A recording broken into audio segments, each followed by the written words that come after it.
Il y a quelques villes le long de la côte, au sud des montagnes de Santa Monica. La plus célèbre est certainement Malibu. La route est confortablement plate la plupart du temps, et le bas-côté est très large. J'ai eu mon premier gros souci technique peu de temps avant. Ma roue arrière commençait à s'en aller. En fait, elle n'avait pas été suffisamment resserrée dans la boutique en France avant le départ.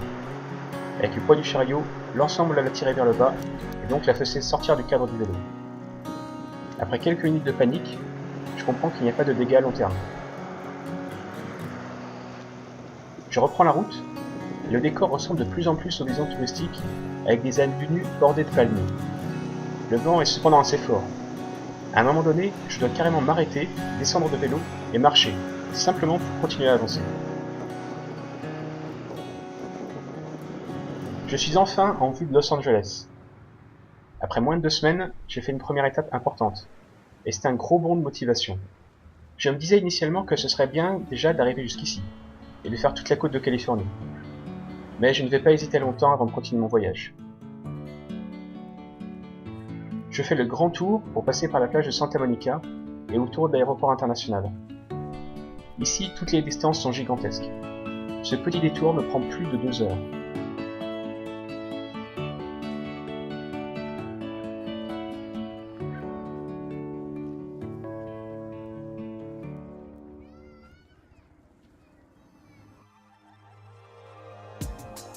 Le lendemain, je me promène dans les rues de la ville pour aller plus au nord vers Hollywood et Beverly Hills. Une promenade de plus de 70 km. Et pourtant, je suis resté très loin des limites de la ville, qui s'étend sur plus de 60 km nord au sud, d'est en ouest. Il n'y a pas ici réellement de centre, juste des quartiers différents.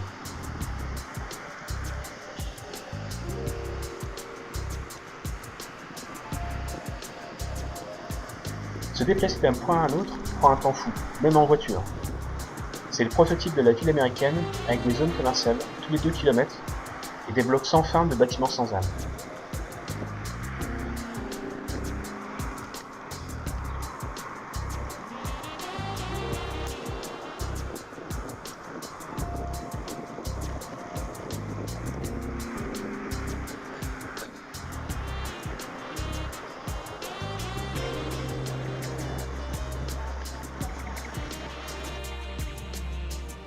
Le quartier de Beverly Hills est bien sûr plus cossu et plus agréable, avec des maisons gigantesques. Les plus belles sont certainement celles qu'on ne voit pas, derrière les grandes haies d'arbres. Juste après, passage obligé au Hollywood Boulevard, avec le Walk of Fame, où je retrouve les étoiles des personnalités les plus connues.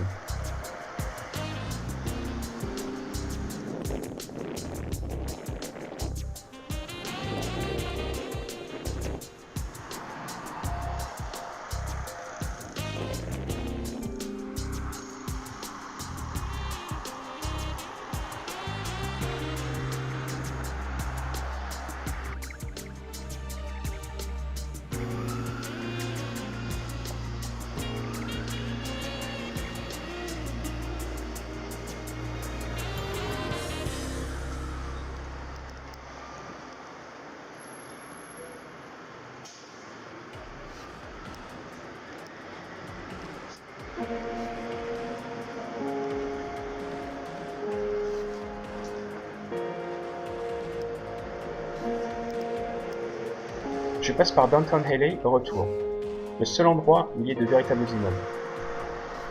Ceci était en fait interdit pendant très longtemps, une raison pour laquelle la ville est si étendue. C'est une zone que je connais un peu pour y être venu quelques fois pour des salons professionnels. Impression étrange de m'y retrouver maintenant, en étant arrivé à vélo et non en avion.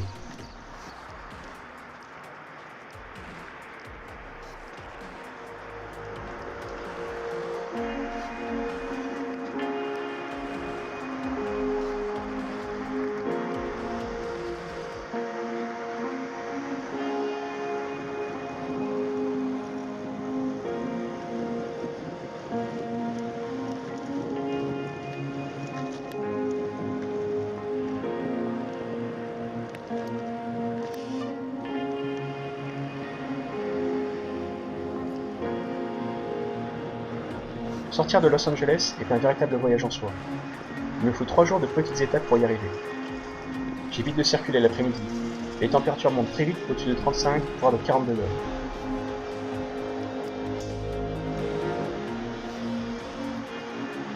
Je n'ai pas encore fait de véritable journée de repos, sans aucun trajet à vélo. Après une Nevada, la fatigue accumulée va commencer à se faire sentir. Je m'arrêterai plus volontiers, une fois en moyenne par semaine.